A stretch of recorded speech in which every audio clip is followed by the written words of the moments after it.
मैंने एक किताब लिखी है। किताब का नाम है टर्निंग पॉइंट। क्या नाम है? Turning point. क्यों रखा इस किताब का नाम टर्निंग पॉइंट? टर्निंग का मतलब मोड़ और पॉइंट का मतलब मोड़ वाला स्थान। ठीक है, मोड़ आते हैं ना, जब मोड़ आते हैं तो गाड़ी की स्पीड कम हो जाती। क्यों? सावधान, नजर हटी दुर्घटना घटी, है ना।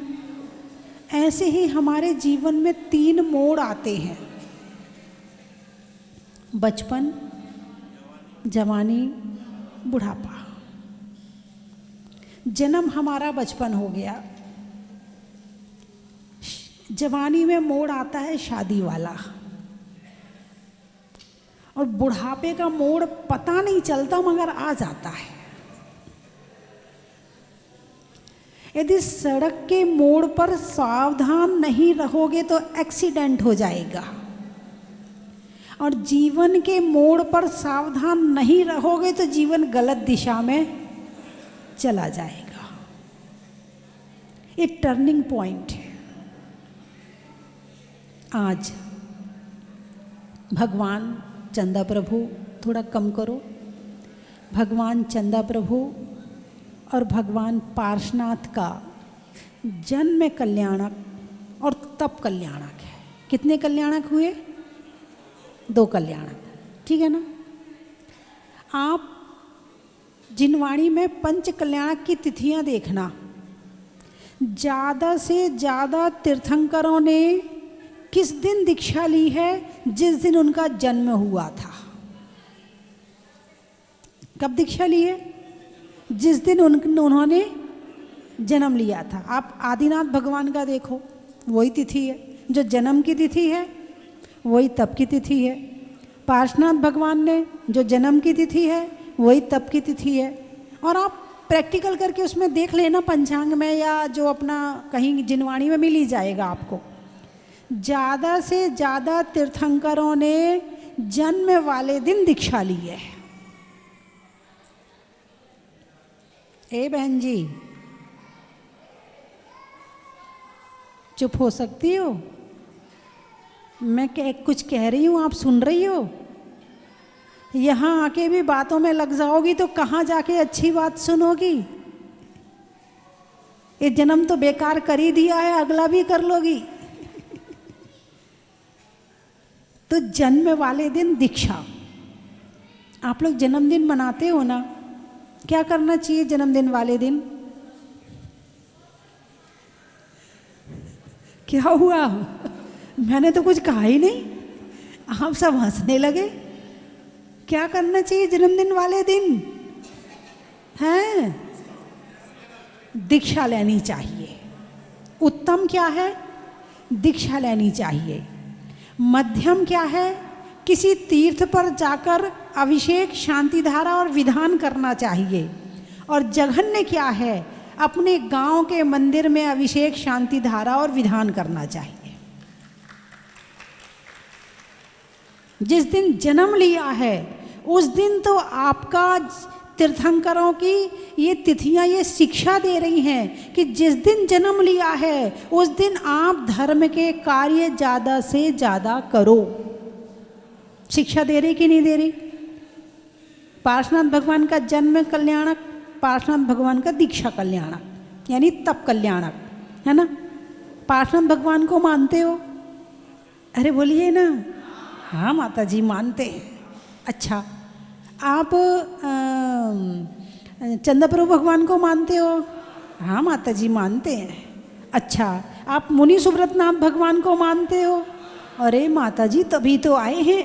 हमारे भाई साहब हृदय में हाथ रख के बता रहे मानते हैं माता जी, मानते हैं, हृदय से मानते हैं। बहुत अच्छी बात है, आपके हृदय में मुनि सुब्रतनाथ भगवान समा गए हैं।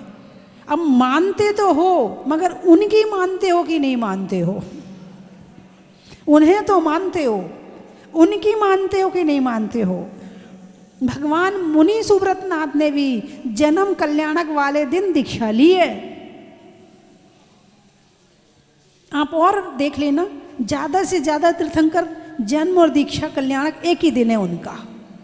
तो क्या प्रेरणा मिल रही है कि जन्मदिन पर धर्म के कार्य ज़्यादा से ज़्यादा करने चाहिए, और कभी मौका मिल जाए, अरे बोलिए ना, दीक्षा भी ले लेनी चाहिए। तो जानते भी हो, मानते भी हो, और उनकी भी मानते हो, है ना। चलिए, जन्म हुआ, हमें कुछ नहीं पता। आपको याद है जब आपका जन्म हुआ था? अरे बोलिए ना, कौन से कपड़े पहने थे? कपड़े नहीं पहने थे? अच्छा, चलो माता पिता ने कौन से कपड़े पहनाए थे वो भी नहीं पता। धीरे धीरे बड़े हुए, क्या खाया, क्या पिया, कौन से खिलौनों से खेला, क्या किया, आपको याद है क्या? अरे बोलिए ना, नहीं है। आपने कुछ ऐसा प्लान बनाया था कि मुझे इनके घर में जन्म लेना है, मुझे उन्हें माता पिता बनाना है, ऐसा कोई प्लान बनाया था क्या? नहीं बनाया था। अच्छा, इसका मतलब ये है कि जन्म आपके हाथ में नहीं है। जन्म आपके हाथ में नहीं है। आपको सोचना माता पिता ने सिखाया, बेटा ऐसा नहीं सोचते, बेटा ऐसे नहीं बोलते, बेटा ऐसे नहीं चलते, बेटा ऐसे नहीं खाते, बेटा ये नहीं खाते, बेटा ये नहीं पढ़ते, बेटा ऐसे बात नहीं करते। किसने सिखाया? माता पिता ने सिखाया। कौन से स्कूल में एडमिशन लेना है ये आपकी चॉइस थी क्या? किसकी थी? माता पिता की थी। यानी जन्म माता पिता, या कहो कि आपके कर्म जैसे थे वैसे माता पिता आपको मिल गए। ठीक है, क्या खाना क्या पीना ये आपके हाथ में नहीं था। जिस घर में जन्म लिया उस घर के लोग जैसे थे, वो जो खाते थे वो उन्होंने सिखा दिया। ठीक है, यानी जन्म हमारे हाथ में नहीं है। अब आई जवानी, बचपन, जवानी। ये जीवन एक अंतर्देशी लिफाफा है। ये जीवन एक अंतर्देशी लिफाफा है, और 1 2 3 मोड़ के बाद पोस्ट हो जाता है। क्या? 1 2 3 मोड़ के बाद पोस्ट हो जाता है। तो अब इसमें पोस्ट वाले कितने बैठे हैं जो पोस्ट होने वाले हैं? नहीं भाई साहब, अभी तो आप बहुत छोटी उम्र के लग रहे हैं। लेकिन अभी पोस्ट वाली उम्र नहीं आई आपकी। अभी दूसरा मोड़ चल रहा है आपका, है ना। जब तक आप कर्म कर रहे हैं, जब तक आप अभिषेक कर रहे हैं, शांति धारा कर रहे हैं, पूजा कर रहे हैं, दुकान जा रहे हैं, पालन पोषण कर रहे हैं, आपके शरीर में ताकत है, तब तक आपका दूसरा मोड़ चल रहा है। और जब ये सब बंद हो जाएगा, आप रिटायर हो जाओगे, तब तीसरा मोड़ शुरू होगा। तो पहले मोड़ में दूसरे मोड़ की तैयारी। बचपन में किसकी तैयारी करी थी? दूसरे मोड़ की तैयारी। शादी करना है, घर बसाना है, बच्चे होंगे, कमाई करना है, कैसे कमाई होगी, कैसे भोजन बनाएंगे, कैसे घर चलाएंगे, इसकी शिक्षा कब ली? जन्म के बाद। ठीक है, अब जवानी में तो जी रहे थे मगर तैयारी नहीं चल रही थी। तीसरे मोड़ की तैयारी नहीं चल रही थी। और जो तीसरे मोड़ की तैयारी नहीं करता है वो तीसरे मोड़ पर बहुत परेशान होता है। सारे दिन टें टें चें चें, गड़बड़, कोई नहीं मिलेगा बोलने वाला तो बड़बड़ करता रहेगा, खुद ही से बोलता रहेगा बैठ के, क्योंकि सारे जिंदगी बोलने की आदत थी। मौन लेना सीखा नहीं, खुद से जुड़ना सीखा नहीं, अंदर की तरफ गया नहीं, सारी जिंदगी बाहर से जुड़ता रहा। अब बुढ़ापा आया तो वही करेगा जो जिंदगी भर किया है, तो खुद ही बोलता रहता अपने आप से, उसने ऐसा कर दिया, उसने ऐसा कर दिया, पर उसकी तरफ से अपने आप जवाब ही देता रहता है।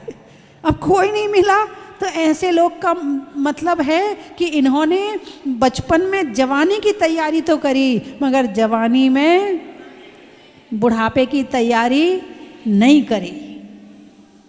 तो पहला जन्म हमारे हाथ में नहीं है। पहला जन्म शरीर का हुआ। किसका हुआ? शरीर का हुआ। उन्होंने जो सिखाया वो सीख लिया। दूसरा जन्म शादी या दीक्षा, मोड़ आ गया, या तो इस तरफ मुड़ जाओ या इस तरफ मुड़ जाओ। इधर मुड़ गए तो मोक्ष मार्ग है, इधर मुड़ गए तो संसार है। भूल गए राग रंग, भूल गए चौकड़ियाँ, और 3 चीज़ याद रही, नमक तेल लकड़ियाँ। अब इसको उल्टा कर दो, नमक तेल और गैस चूल्हा और उससे संबंधित और सभी चीज़ें। ठीक है, तो ये जन्म हमारे हाथ में नहीं, मगर दूसरा जन्म यानी शादी वाला, यदि इस मोड़ पर सावधान नहीं रहे तो इस मोड़ पर भी आप बहुत परेशान होगे। आप कपड़ों की तैयारी करते हो, जब शादी होती है तो आप कपड़ों की तैयारी करते हो, आप गार्डन बुक करते हो, आप शेरवानी लाते हो, आप कार्ड छपवाते हो, अच्छी से अच्छी गिफ्ट तैयार करते हो, अच्छे से अच्छे सारा सामान तैयार करते हो, लेकिन एक चीज़ की तैयारी भूल जाते हो कि शादी के बाद मुझे अपना स्वभाव कैसा बनाना है। क्योंकि अभी तुम अकेले मालिक थे अपनी ज़िंदगी के, अब तुम्हारे साथ तुम्हारा दूसरा मालिक बनेगा। अभी तक तुम अपने हिसाब से ज़िंदगी जी रहे थे, अब तुम्हें सामने वाले के हिसाब से ज़िंदगी जीनी है, और दोनों को, एक को नहीं, दोनों को। तो कैसे मुझे सामने वाले के साथ एडजस्टमेंट करना है, आपने इसकी तैयारी तो करी नहीं। और जो इसकी तैयारी नहीं करता है वो शादी में सफल नहीं हो पाता है, और जो इसकी तैयारी कर लेता है तो तुम्हारे गहने सोना चांदी सब सफल हो जाते। कितना भी दहेज दे देना, कितनी अच्छी शादी करवा देना, लेकिन यदि ये तैयारी नहीं करी तो आपका जीवन सफल हो ही नहीं सकता है कि एडजस्टमेंट कैसे करनी है। दोनों ही मुंह उठा के चलेंगे तो भिड़ेंगे क्या? दोनों मुंह उठा के चलेंगे तो भिड़ेंगे, और दोनों एक दूसरे को प्रेम से देखकर चलेंगे तो जिंदगी भर साथ रहेंगे। अब मुंह उठा के जीना है या सामने आमने सामने जीना या सर झुका के जीना है, ये आपके हाथ में है। तो शादी वाले मोड़ पर भी सावधान होना जरूरी। कुछ तो ऐसे होते हैं कि सगाई हुई, मोबाइल गिफ्ट हुआ, लड़ाई शुरू। नहीं, आपकी बात नहीं कर रही। आजकल तो लोग शादी सगाई के बाद रखना ही नहीं चाहते, बोले भाई जल्दी निपटाओ, ये पता नहीं कब भिड़ जाए। परेशान हम माता पिता होंगे, इसलिए जल्दी निपटाओ। 1 तारीख की शादी, 1 तारीख की सगाई, 10 तारीख का ब्याह, निपटाओ भाई जल्दी। क्योंकि किसी का कोई भरोसा, आजकल भरोसे वाले लोग नहीं रह गए हैं। ये है कि नहीं है? हैं? तो बंधुओं, क्यों ऐसा, क्यों आपके ऊपर से विश्वास क्यों उठ गया है? क्योंकि आपके अंदर अहंकार आ गया है। आप अपनी अपनी चलाने की सोचते हो, आप अपने आप को सब कुछ समझते हो, आप स्वार्थी बन गए हो। और जो स्वार्थी बनता है उसके साथ दूसरा नहीं रह सकता है, और जो निस्वार्थी होता है, सामने वाले के साथ समर्पण से रहता है, वो जिंदगी भर साथ रह लेता है। इसीलिए आज ये तलाक इतने ज़्यादा बढ़ रहे हैं, क्योंकि स्वार्थी लोग बढ़ रहे हैं। मेरे हिसाब से नहीं चलता, मेरी नहीं मानता, मैं अपने हिसाब की ज़िंदगी जीऊँगी, मैं ऐसा करूँगी, उसको क्या करना, मेरी लाइफ है, मेरी पर्सनल लाइफ भी तो कोई चीज़ होती है। भूल जाओ कि पर्सनल लाइफ होती है, और जो पर्सनल लाइफ के विषय में ज़्यादा सोचता है उसकी ज़िंदगी ऐसे गड्ढे में गिरती है कि वो उठने लायक नहीं रहता है। ये बोलना छोड़ दो कि मेरी पर्सनल लाइफ कुछ होती है। मेरी लाइफ सामाजिक है, मेरी लाइफ पारिवारिक है, मेरी लाइफ देश की है और मैं सबके काम आऊं तो मेरी लाइफ की कोई कीमत है, और मैं किसी के काम ही ना आऊं तो मेरी जिंदगी की क्या कीमत है? अरे बोलिए ना, क्या कीमत है? तुम किसी के काम नहीं आ रहे, वो चिल्लाए जा रहा है एक बार पानी दे दो, पानी दे दो, तुम दे ही नहीं रहे। तुम एक गिलास पानी देने लायक नहीं हो तो तुम किस काम के हो? अपने हाथ से उठाओ, अपने हाथ से पियो, अपना खाना खुद बनाओ। आज मैं ऐसा नहीं है, आज वैसा नहीं है, तुम खुद कर लो ऐसा। किस काम के फिर तुम? तुम्हारी जिंदगी किसी के काम नहीं आई तो तुम किस काम के हो? जीने के लिए तो पशु भी जी लेते हैं, वो किसी के काम नहीं आते हैं। ऐसे ही तुम किसी के काम नहीं आ रहे तो तुम भी, उससे ज्यादा जिंदगी कुछ है ही नहीं है। इसीलिए दिन भर विचार ये करो कि मेरा जीवन केवल मेरे खाने के लिए नहीं है, मोबाइल चलाने के लिए नहीं है, टीवी देखने के लिए नहीं है, मेरा जीवन सबके लिए है। कर भला, और जो नहीं कर भला तो नहीं हो भला। कर भला सो हो भला। किसी के पैर में तेल लगाओगे तो हाथ चिकने पहले तुम्हारे होंगे, नहीं तो सूखे रहेंगे। नहीं, अपने हाथ में तो क्रीम पाउडर सब लग जाता है, खूब दुनिया भर के सामान। सामने वाले को नहीं चाहते, तुम जानो तुम्हारा काम जाने। ऐसी जिंदगी सबसे बेकार और थर्ड क्लास जिंदगी होती है जो किसी के काम नहीं आती है, जिसके गंदगी साफ करने में किसी के हाथ गंदे लगते हैं, समझना वो हाथ ही नहीं है। इससे अच्छा ना मिलते हाथ तो ठीक था। जो अभिषेक नहीं करता, पूजा नहीं करता हैं, जो किसी के लिए भोजन नहीं परोसता, किसी को खिला नहीं सकता, सेवा नहीं कर सकता, तो हाथ मिलना और नहीं मिलना बराबर है, क्योंकि बिना हाथ वालों का भी पेट भर जाता है। जिनके हाथ नहीं होते तो क्या उनका पेट नहीं भरता? भर जाता है। हाँ, तो हाथ मिले तो क्यों मिले? अपने लिए नहीं, सबके लिए मिले, कुछ अच्छा करने के लिए मिले। अरे मैं तो कहीं और पहुंच गई। चलिए, आज जन्म कल्याणक पर चर्चा करनी है। तो आप, दूसरा मोड़ आपकी जिंदगी में कौन सा आया? जवानी। जवानी में क्या हुई? शादी। अब मोड़ आ गया, अब जिंदगी पूरी टर्निंग पॉइंट है, मुड़ गई जिंदगी। पहले केवल खुद के लिए सोचते थे, अब दूसरे के लिए सोचना पड़ेगा। नहीं सोचोगे डंडे पड़ेंगे। डंडे नहीं खा सकते, रहन सहन। रहना है तो सहना है, और नहीं सहना तो चलो छुट्टी तुम्हारी। रहन शब्द, सहन का शब्द का अर्थ समझ में आया? रहन सहन शब्द बोलते ना हमारे यहाँ, दोनों साथ में। हमारे यहाँ का रहन सहन ऐसे ही है भाई। रहना है तो सहना है, और नहीं सहना तो नहीं रहना। कहाँ जाओगे, कहाँ भटकोगे? रह लो भाई, सहन कर लो, एडजस्टमेंट कर लो, क्योंकि ये जो है ना, पता नहीं इससे भी बुरा मिले, इसलिए इसको ही ठीक कर लो।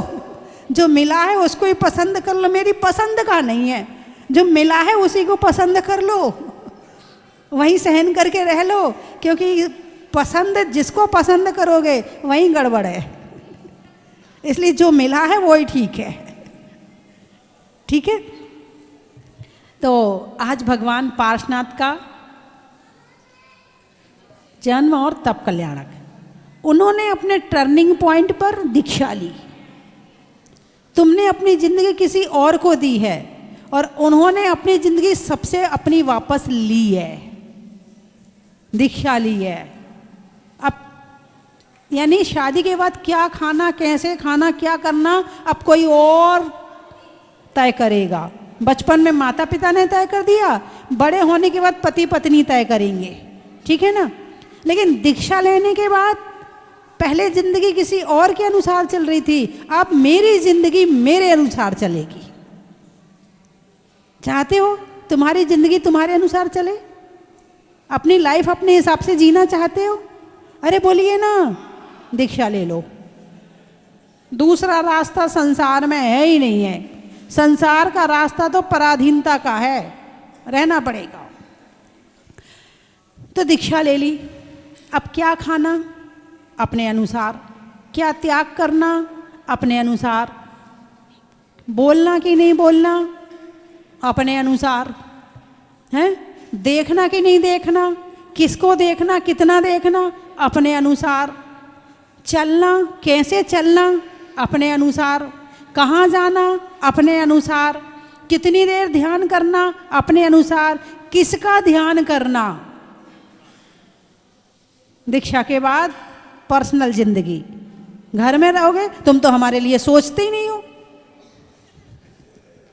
क्या सोचना भी घर वालों के हिसाब से पड़ता है। तुम तो हमारे लिए सोचते ही नहीं हो, तुम तो हमें देखते ही नहीं हो, तुम तो हमसे बोलते ही नहीं हो। वो तुम्हारा नहीं है, तुम्हें घर वालों के हिसाब से पर्सनल लाइफ जीनी है, दीक्षा ले लो, फिर कोई कुछ नहीं कहेगा। तुम 6 घंटे ध्यान में बैठना, मत देखना किसी को, मत सोचना किसी के लिए दीक्षा के बाद। लेकिन शादी करी है तो सास के लिए भी सोचना पड़ेगा, ससुर के लिए भी सोचना पड़ेगा, नंद के लिए भी सोचना पड़ेगा, सबके लिए सोचना पड़ेगा। और खुश होके सोचो तो खुशी, और रो रो के सोचो तो दुख। अब निर्णय तुम्हारा है, सामने वाले की कमी देखनी है या अच्छाई देखनी है। दीक्षा ले ली, बोले ही नहीं, बोलना ही छोड़ दिया। किसने?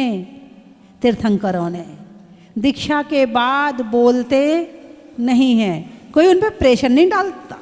क्यों नहीं डालता? Personal life. दीक्षा के बाद कोई उनसे नहीं कहता बहुत देर माला फेर ली, बहुत ध्यान कर लिया, अब उठो, अभी तुम मंदिर जाओ और घड़ी देख के आधा घंटा में वापस ना आओ, घर में कलेश हो जाएगा।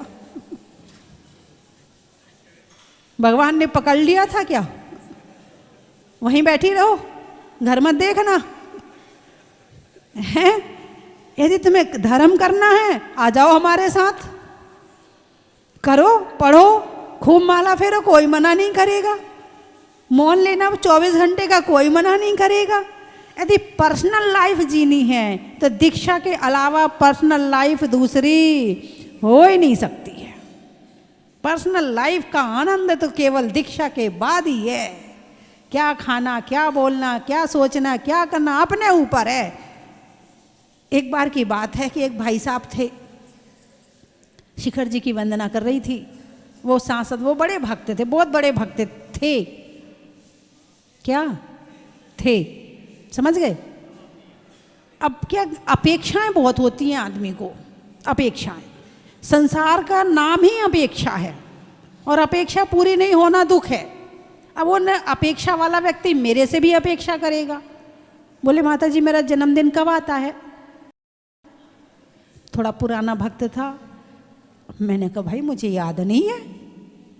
वो तो नाराज हो गया, आपको तो मेरा जन्मदिन ही याद नहीं रहता। जैसे आप लोग नाराज हो जाते हो कि आपने तो विश किया ही नहीं हमें, हमारा जन्मदिन ही याद नहीं आपको, आप कैसे हमें प्रेम करते हो? प्रेम करते हो तो जन्मदिन याद रखो। बोले हाँ या ना? अब वो तो मेरे से नाराज हो गया, आपको तो मेरा जन्मदिन ही याद नहीं है, मैं आपका इतना बड़ा भक्त हूँ, आपके लिए इतना सब कुछ करता हूँ। मैंने कहा भाई मुझे 24 तीर्थंकर के जन्म कल्याणा की याद नहीं है, तेरा जन्मदिन कहाँ से याद करूँ? और तेरा जन्मदिन याद करने को थोड़ी दीक्षा ली मैंने। बात समझ में आएगी? घर भी छोड़ा, परिवार भी छोड़ा, सारी चीज छोड़ी, इतना त्याग करा है किसके लिए? तेरा जन्मदिन याद करने के लिए। आशीर्वाद ले बस, इससे ज्यादा उम्मीद मत कर, मैंने कहा। और पहचान लिया है तो अपने आप को बड़े भाग्यशाली समझ लेना कि पहचान लिया मैंने तुझे। बात समझ में आई कि नहीं आई? हालांकि सब भक्त ऐसे नहीं होते हैं, अपने आप आके बता देते माता जी हमारा जन्मदिन है, माता जी हम पिछले साल आए थे, माता जी हमारा नाम ये है, और पहचान जाओ तो खुश होते हैं। नहीं पहचान, कोई बात नहीं माता जी, आपके पास तो लाखों लोग आते हैं, कोई बात नहीं माता जी। उन्हें वो समझते हैं इस बात को, वो तो नाराज ही हो गया, आपको तो मेरा जन्मदिन ही याद नहीं है।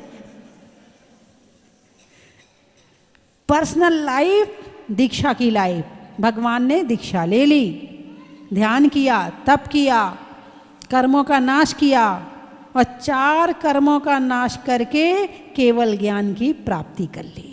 भगवान बन गए। क्या बन गए? भगवान बन गए। और जो भगवान की भक्ति करता है वो भागवान बन जाता है। भगवान कौन है? जिसके आने से धन आता है। कौन है भगवान? जो भगवान का भक्त है वो भगवान है। और जो भगवान का भक्त नहीं है, वो भगवान कितना संपत्ति वाला हो, मैं उसको भगवान की श्रेणी में ला ही नहीं सकती हूँ। तो बंधुओं, आज भगवान का जन्म कल्याणक और तप कल्याणक है। आप कौन सा मनाओगे? देखो, तप कल्याणक मनाने के लिए तो दीक्षा लेनी पड़ेगी, है? जब पंच कल्याणक होते हैं तो जन्म कल्याणक में बड़ी भीड़ होती है, खूब भीड़ होती है, इतनी भीड़ कि पूरे 5 कल्याणक में पंडाल यदि भरता है,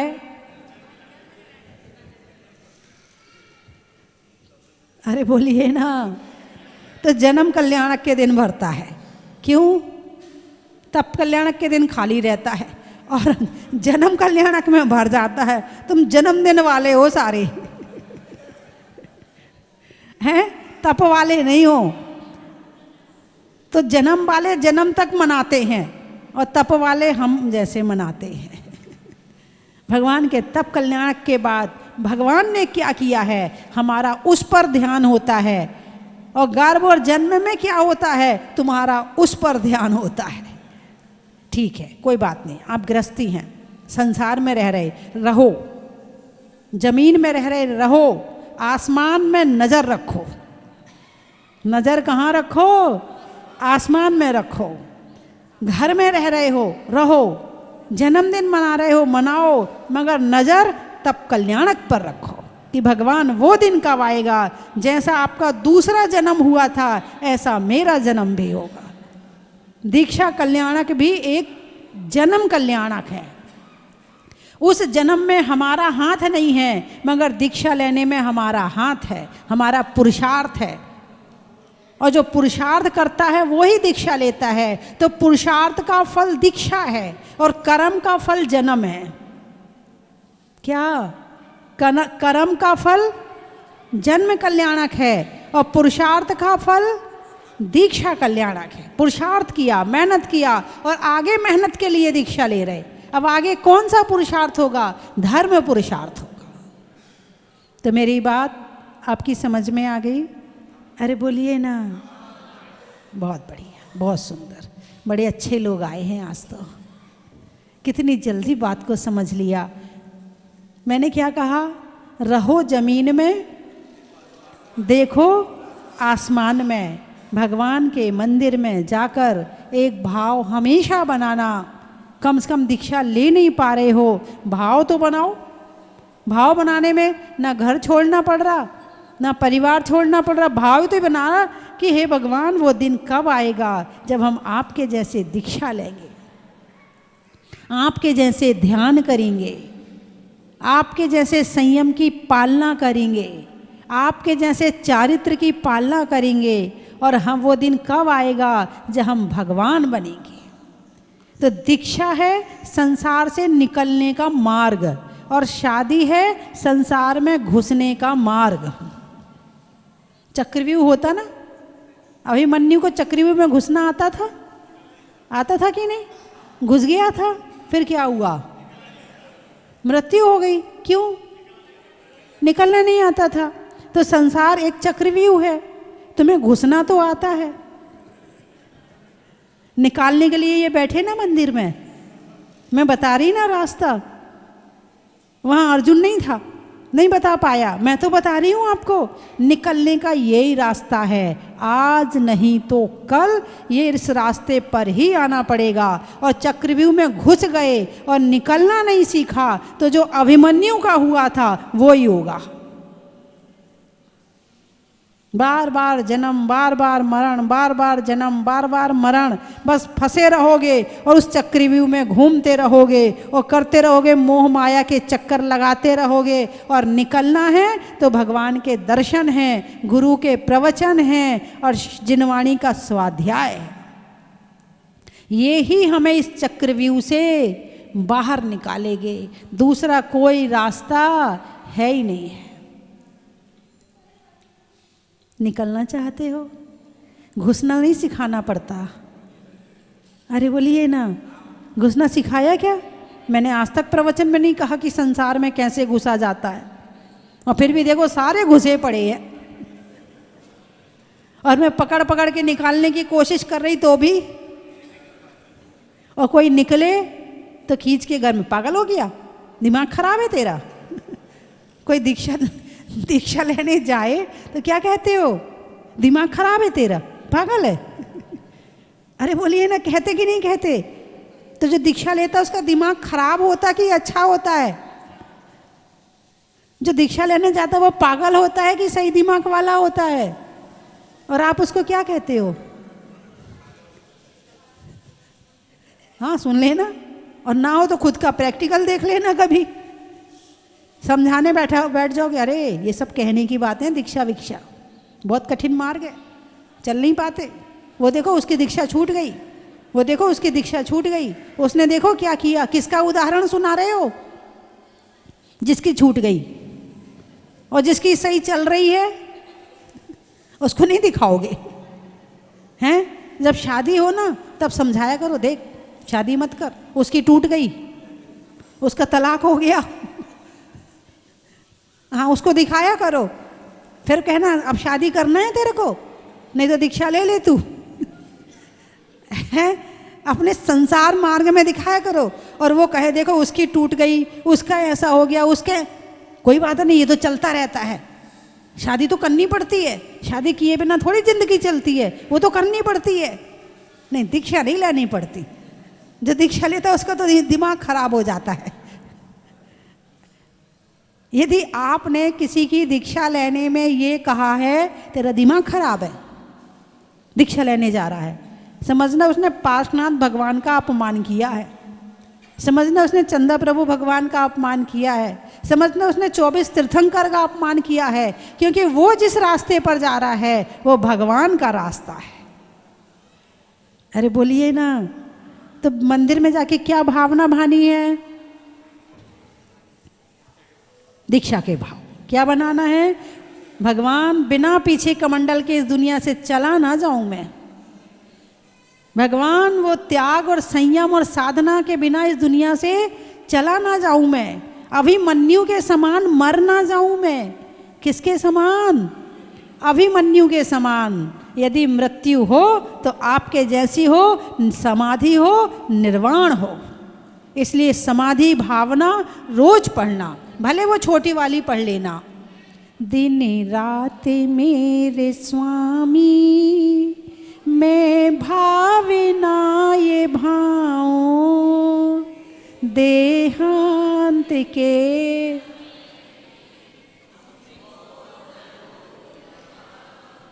पढ़ने का टाइम नहीं मिला, दुकान में बैठे हो, मोबाइल में सुन लो। मोबाइल में तो सुन सकते हो, एक छोटी वाली है, एक उससे बड़ी वाली है, एक उससे बड़ी वाली है, 3 तरह की समाधि भावना है। कभी टाइम हो तो बड़ी वाली सुन लो, टाइम ना हो तो छोटी वाली सुन लो। सुनोगे कि नहीं? कौन कौन सुनेगा? हाथ उठाओ। आपने हाथ नीचे क्यों कर लिया जल्दी से? हाँ उठाइए। चलिए बेटे तुम भी पढ़ लिया करो, ठीक है, याद कर लेना, आपको तो याद भी जल्दी हो जाएगा। और अपने अपने बच्चों को समाधि भावना जरूर याद करवाना, कम से कम छोटी वाली। जो टीवी में देख रहे हैं वो भी हाथ उठा लें कि समाधि भावना रोज पढ़ेंगे, है ना। कभी बाहर जाओ, वैसे तो मोबाइल साथ में है, कहीं भी हो सकता है, बाहर बाहर सब जगह हो सकता है, आप चाहो तो, ठीक है। चलिए मैं 3 चीज़ें बोलूँगी, आपको कहना बड़ा ही। निधियों में माणवक का, विद्वानों में चाणक्य का, और चंदा प्रभु पार्श्वनाथ भगवान के आज जन्म और दीक्षा कल्याणक का। पर्वत पर चढ़ने का, बच्चों के बढ़ने का, और समाधि भावना रोज पढ़ने का। अच्छा, अनाज में दाने का इनाम में पाने का, और भगवान के जन्म और दीक्षा कल्याणक मनाने का। नाव में खेने का, दान में देने का, और दीक्षा लेने का। कुछ लोगों ने नहीं बोला। नहीं, भावना पूरी रखना, चक्रव्यूह को याद कर लिया करो, ठीक है? किसको? चक्रव्यूह को। मत फंसे रहो, निकलो इस चक्रव्यूह से बाहर। चलिए, कहाँ कहाँ से आए हैं? बागी द्वारा। अच्छा, रहने में धरा का, रंगों में हरा का और आने वालों में बागी द्वारा का। इंदौर, आम की बौर का, खाने में कौर का, आने वालों में इंदौर का। पिड़ावा, मिठाइयों में मावा का, शादी के सावा का और आने वालों में पिड़ावा का। महीनों में मई का, रजाई में रुई का और आने वालों में मुंबई का। उज्जैन, चेहरे पर नैन का, बोलने में बैन का और आने वालों में उज्जैन का। कानपुर है, ये वाला कान वाला कान। अच्छा, वहाँ कान वाले रहते हैं क्या? और सारी दुनिया में बिना कान वाले रहते हैं। गाने में सुर का, नृत्य में नूपुर का, आने वालों में कानपुर और जयपुर का और जबलपुर का। जितने पुर वाले इकट्ठे हो जाओ। और कहाँ से आए? मंडी बामोरा। अच्छा, जीवन में जरा का, रहने में धरा का और आने वालों में मंडी बामोरा का।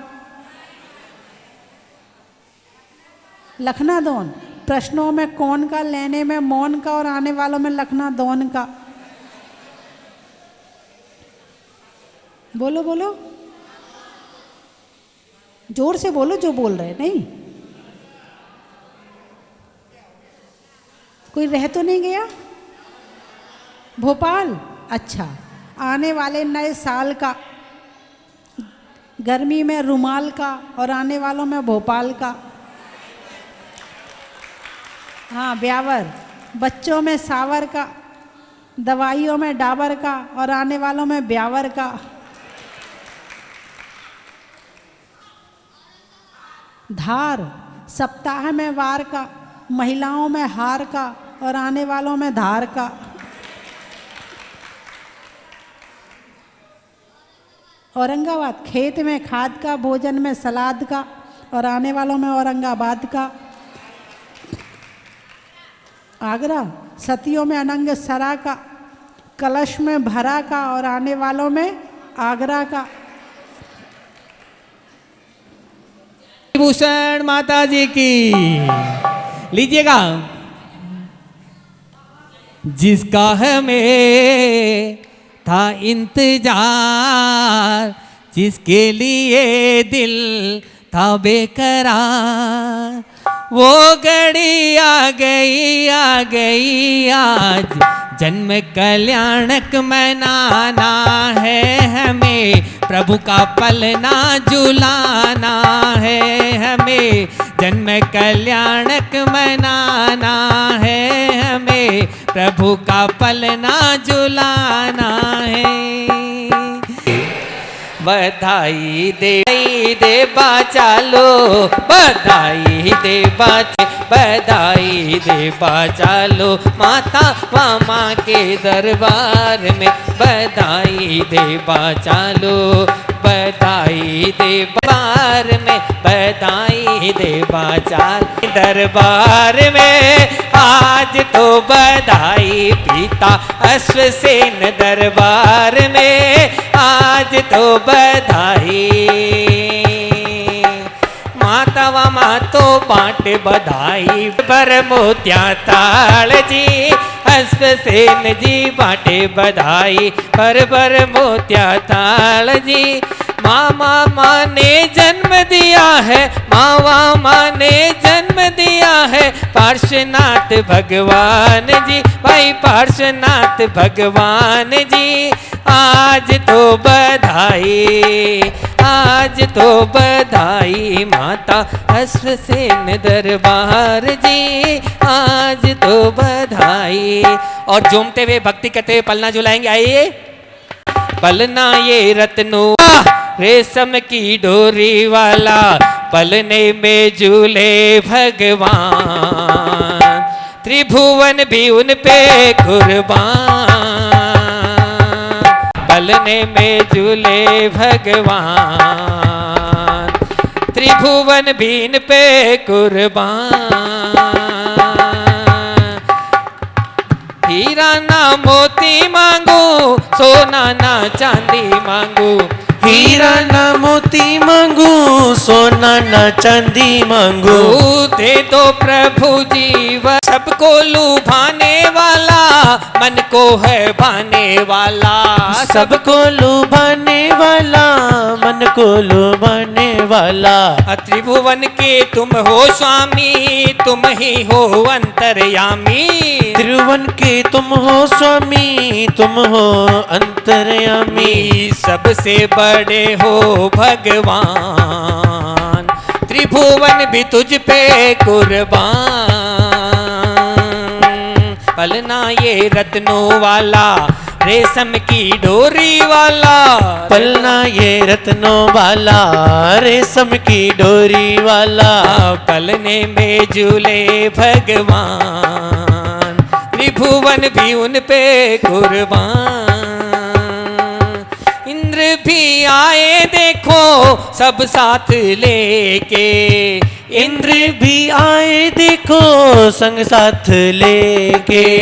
चरणों में अपनी सारी निधि खुद सा बना दो भगवन। मोक्ष दिला दो भगवन, चरणों में दे दो स्थान। त्रिभुवन भी तुझ पे कुर्बान। पलना ये रत्नों वाला, रेशम की ले भगवान। त्रिभुवन भी तुझ पे कुर्बान।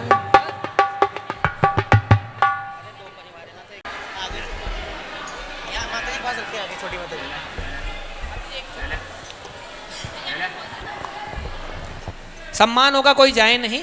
आप आइए जितेंद्र भैया, लीना भाभी इधर आइए एक सेकंड। आज जिन्होंने प्रथम पालना जो लाया है, हाँ भैया है मुनिसवृत राहत।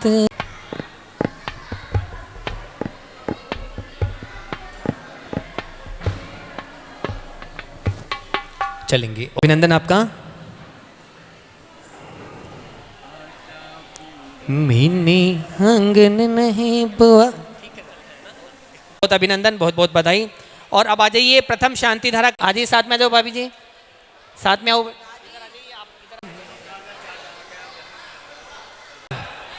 कहाँ के थे? 11,000 की। बहुत बहुत अभिनंदन।